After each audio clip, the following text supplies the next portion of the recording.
Hello दोस्तों, समझाएंगे crack shaft में किस प्रकार का वायरिंग होता है। प्रीवियस ईयर का क्वेश्चन है। आरआरबी और एलपी टेक्नीशियन के लिए जो है जो इम्पोर्टेंट है पूछा गया है, हो सकता है पूछ भी सकता है। तो क्रेक शाफ्ट में किस प्रकार का वायरिंग होता है, तो जो होता है क्रेक शाफ्ट में सरल वायरिंग प्रयोग किया जाता है। सरल वायरिंग प्रयोग किया जाता है, ठीक। ऑप्शन नंबर सी हो जाएगा। वायरिंग यह एक यांत्रिक घटक है जिसका उपयोग दो घूर्णन या फिसलने वाली सतहों के बीच घर्षण को कम करने के लिए किया जाता है। कुछ पॉइंट है। क्रेक शाफ्ट एक क्रैंक तंत्र द्वारा संचालित एक शाफ्ट है जिसमें क्रैंक और क्रैंक पिन की एक श्रृंखला होती है जिसमें एक इंजन की कनेक्टिंग रॉड जुड़ी होती है। क्रैंक शाफ्ट एक यांत्रिक भाग है जो अंदर का भाग जो पारस्परिक गति और घूर्णन गति के बीच रूपांतरित करने में सक्षम है, ठीक। क्वेश्चन नंबर दूसरा, बेयरिंग आमतौर पर बने होते थे। देखिए बेयरिंग जो होता है वो गन मेटल के बने होते हैं, ठीक। नरम इस्पात के नहीं, कच्चा लोहा और टीन ये सब के नहीं होता है, गन मेटल का बना होता है, ठीक। बेयरिंग आमतौर पर गन मेटल से बना होता है। Gun metal copper, tin, zinc का एक मिश्रण होता है। ये कॉपर और टीन का जो है मिश्रण होता है गन मेटल, जिसमें कॉपर 85% होता है और जिंक, जबकि टीन 10% और जिंक 5%, कुल मिला के 100% होता है। तो 85% कॉपर और 10% टीन और 5% जिंक होता है। Cutting tool high carbon steel या हाई स्पीड स्टील से बनाया जाता है। कटिंग टूल जो होता है ज़्यादातर हाई कार्बन स्टील से या हाई स्पीड स्टील से बनाया जाता है। कोई भी कटिंग टूल होता है, चेनी, हथौड़े, मैंने कुछ भी हो, रेती, फाइल, मैंने जो भी हो, ठीक। स्टेनलेस स्टील इसमें जंग नहीं लगता। स्टेनलेस स्टील में जंग नहीं लगता है। इसमें 18% अनुपात में क्रोमियम होता है, जबकि 8% के अनुपात में निकेल होता है और 1% के अनुपात में कार्बन की मात्रा होती है। क्वेश्चन नंबर तीसरा है, निम्नलिखित में से किस प्रकार का घर्षण एक गैर स्नेह जनरल बेयरिंग में होता है। ये जो होता है शुष्क घर्षण। शुष्क घर्षण में गैर स्नेही जनरल बेयरिंग में होता है घर्षण जब एक ठोस निकाय एक स्थिर ठोस निकाय के ऊपर स्लाइड करता है तो चलते निकाय पर स्थिर निकाय द्वारा संपर्क की सतह पर एक बल लगाया जाता है, ठीक। बोला घर्षण जब एक ठोस निकाय एक स्थिर ठोस निकाय के ऊपर स्लाइड करता है तो चलते निकाय पर स्थिर निकाय द्वारा संपर्क की सतह पर एक बल लगाया जाता है, उसे घर्षण कहते हैं। इसे बल को घर्षण बल कहते हैं। इस बल को जो बल लगाया जाता है घर्षण करने के लिए उसे घर्षण बल कहते हैं, ठीक। शुष्क घर्षण क्या है जानेंगे।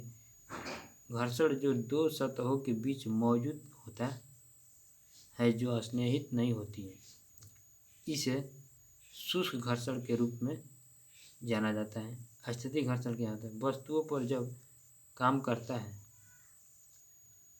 स्थैतिक घर्षण वस्तुओं पर जब काम करता है तो जब वे किसी सतह पर विराम पर होते हैं तो स्थैतिक घर्षण। ये क्वेश्चन आ सकता है आरआरबी एलपी टेक्नीशियन में, ठीक। आप ध्यान से सुनिएगा और कमेंट में बताइए कि कैसा लगा वीडियो। और ऐसा ही आया हुआ क्वेश्चन है सब, तो लाइक सब्सक्राइब और कमेंट करते रहिएगा। और क्वेश्चन है देखिए,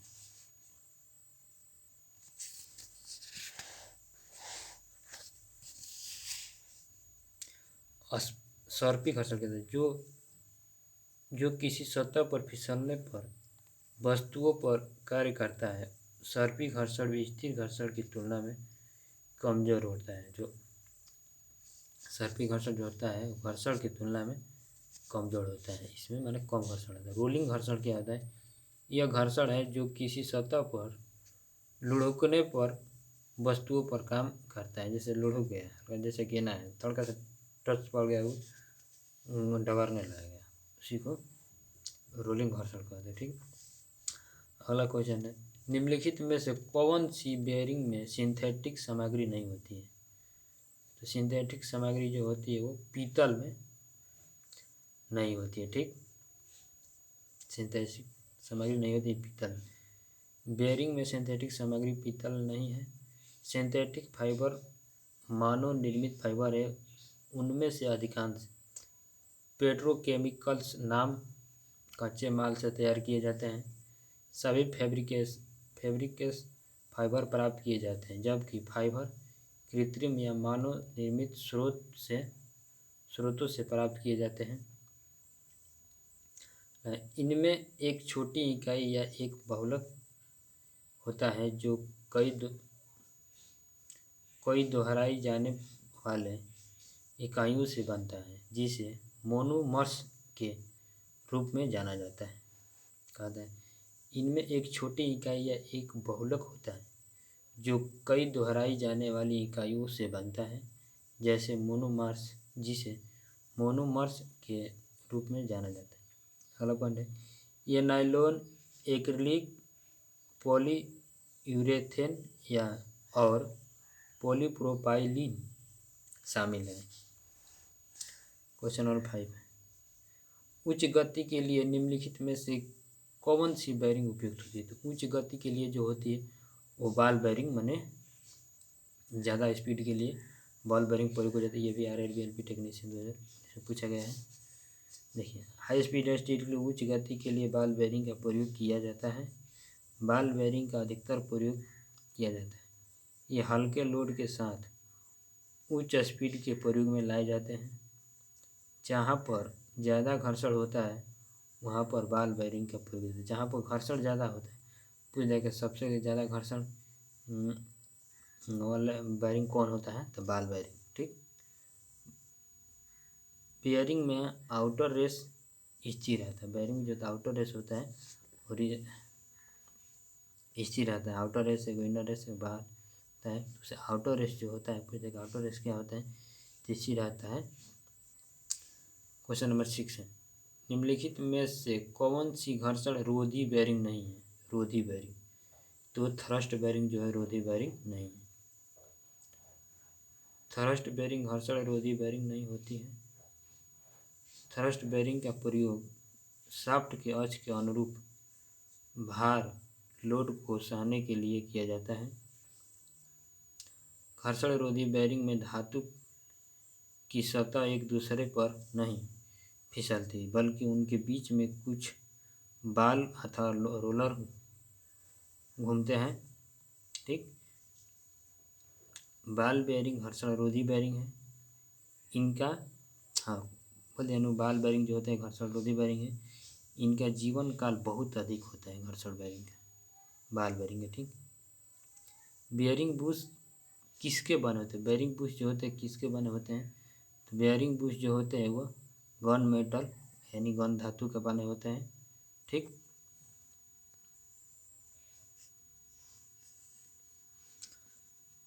बेयरिंग बुश गन मेटल से बना होता है। एक बुश लगी हुई बेयरिंग संशोधित की हुई ठोस बेयरिंग होती है, जिसमें कांसे या गन धातु की एक बुश लगी होती है। Gun metal copper plus tin plus zinc का मिश्रण है, जिसमें कॉपर तांबा 85% तथा टिन की मात्रा 10% और जस्ता जिंक की मात्रा 5% होती है।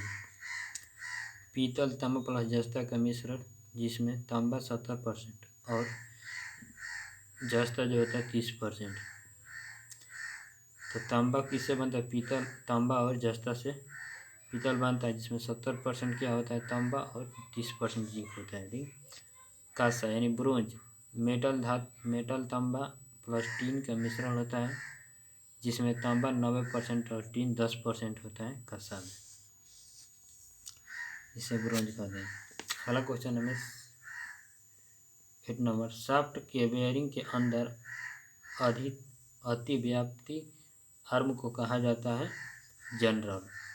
शाफ्ट के बेयरिंग के अंदर अतिव्याप्ति आर्म को कहा जाता है जनरल।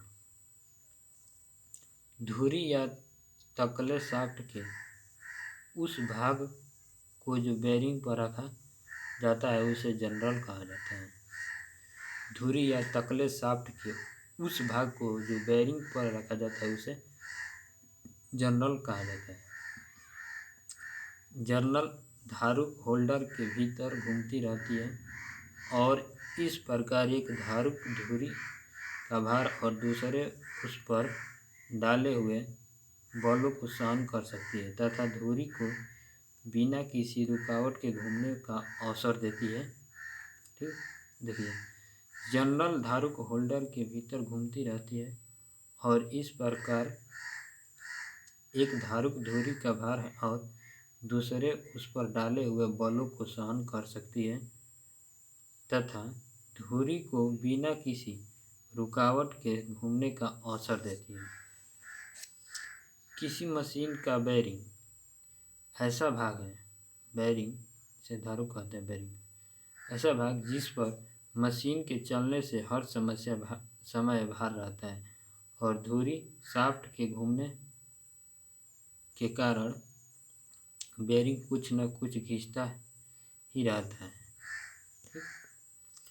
हालांकि किसी मशीन का बेरिंग ऐसा भाग है, धारुक ऐसा भाग है जिस पर मशीन के चलने से हर समय भार रहता है और धुरी शाफ्ट घूमने के कारण बेरिंग कुछ न कुछ खींचता रहता है। भाई कोई मशीन चलेगा तो उसका बेरिंग खींचता ही रहेगा। ठीक, अगला है 9 नंबर, बेरिंग अक्षीय और त्रिज्यीय यानी एक्सियल और रेडियल प्रकार के भार सहन कर सकते हैं तो वह है एंगुलर कॉन्टैक्ट बॉल बेरिंग। ठीक, एंगुलर कॉन्टैक्ट बॉल बेरिंग अक्षीय और त्रिशूलीय भार सहन कर सकती है। नीडल बेरिंग क्या होती है? इन बेरिंगों में बहुत छोटे व्यास वाले रोलरों का प्रयोग किया जाता है, तो पतला पतला होता है। इसमें इन बेरिंग का प्रयोग वहाँ पर किया जाता है जहाँ पर हाउसिंग में बेरिंग स्पेस सीमित होता है, जहाँ पर स्पेस कम होता है वहाँ पर नीडल बेरिंग का प्रयोग किया जाता है। ठीक, थ्रस्ट बेरिंग एक विशेष प्रकार का स्टीयरिंग बेरिंग है, अन्य बेरिंगों की तरह अस्थायी रूप से भागों के बीच घूमते हैं। इस बेरिंग का प्रयोग से शाफ्ट के ऊपर दबाव उसकी धुरी के समानांतर पड़ता है। शाफ्ट को रोकने के लिए थ्रस्ट या कॉलर बनी होती है। बॉल बेरिंग का उद्देश्य घूर्णी घर्षण को कम करना और रेडियल और अक्षीयल भार का समर्थन करना, वही बॉल बेरिंग का उद्देश्य क्या होता है? घूर्णन कर रहा है घर्षण को कम करना और रेडियल और अक्षीय भार को समर्थन करना। क्वेश्चन नंबर 10 है, 618 और 619 सीरीज के डीप ग्रुप बेरिंग का प्रयोग मुख्य रूप से